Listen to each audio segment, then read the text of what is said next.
कि बहुत ढूंढा उन्हें पूजा श्लोक और स्तुति में, अंत में प्रभु मिले प्रेम सेवा स्नेह और सहानुभूति में। एक ऐसे राजा की कहानी जिसका कोई बेटा नहीं था, कोई पुत्र नहीं था।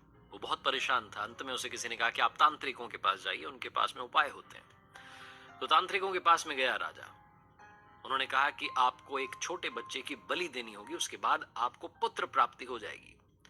राजा को उपाय समझ में आ गया। पुराने जमाने की कहानी, उस जमाने में सब प्रथाएं चला करती थी।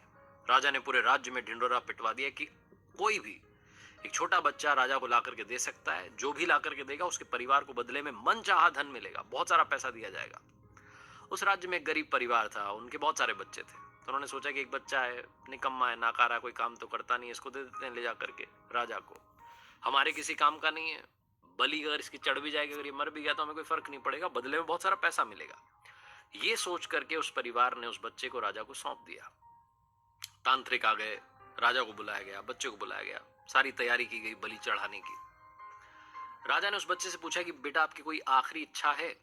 तो उस बच्चे ने कहा हाँ, मुझे थोड़ी रेत ला करके दे दीजिए, मिट्टी ला करके दे दीजिए। राजा को समझ में नहीं आया, पता नहीं क्या करेगा। इच्छा पूरी की गई, रेत लाई गई, मिट्टी लाई गई। उस बच्चे ने उस रेत मिट्टी को मिला करके 4 छोटे छोटे महल बना दिए। और महल बनाने के बाद एक उसने 3 महल तोड़ दिए। चौथा वाला जो था, उस महल के सामने वो हाथ जोड़ करके बैठ गया, प्रार्थना करने लगा। और उसके बाद जब उसने प्रार्थना पूरी की तो उसने कहा ठीक है, बलि चढ़ा दो। तांत्रिक चौंक गए, राजा डर गया कि ये क्या कर रहा है। तांत्रिकों को लगा पता नहीं कौन सी विधि कर दी। राजा ने पूछा कि आपने क्या किया? उस बच्चे ने कहा कि कुछ भी नहीं, बस 3 महल थे वो तोड़ दिए, चौथे वाले में प्रार्थना की। राजा ने पूछा कि थोड़ा बताओ, समझ नहीं पाए। तो बच्चे ने कहा कि पहला महल जो बनाया मैंने अपने माता पिता का था। मेरे माता पिता की, मेरे मम्मी पापा की जिम्मेदारी थी कि वो मेरी रक्षा करते, लेकिन उन्होंने पैसे के लिए मुझे बेच दिया। दूसरा महल रिश्तेदारों का था, सगे संबंधियों का था। उनकी जिम्मेदारी थी, कर्तव्य था कि मेरे माँ बाप को सिखाते समझाते कि ऐसा ना करें। उन्होंने भी नहीं समझाया, तो उस महल को भी मैंने तोड़ दिया।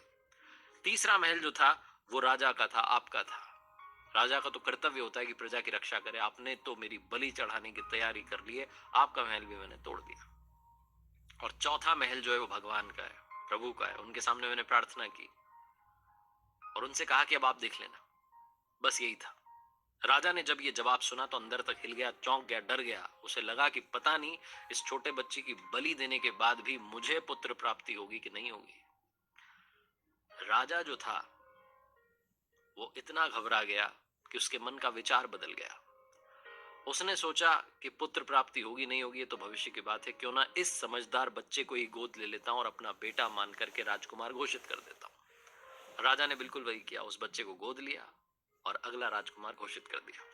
छोटी सी कहानी, लेकिन सार ये है कि जीवन में जब सब तरफ से रास्ते बंद हो जाते हैं, दरवाजे बंद हो जाते हैं, एक दरवाजा हमेशा खुला होता है, वो है प्रभु का।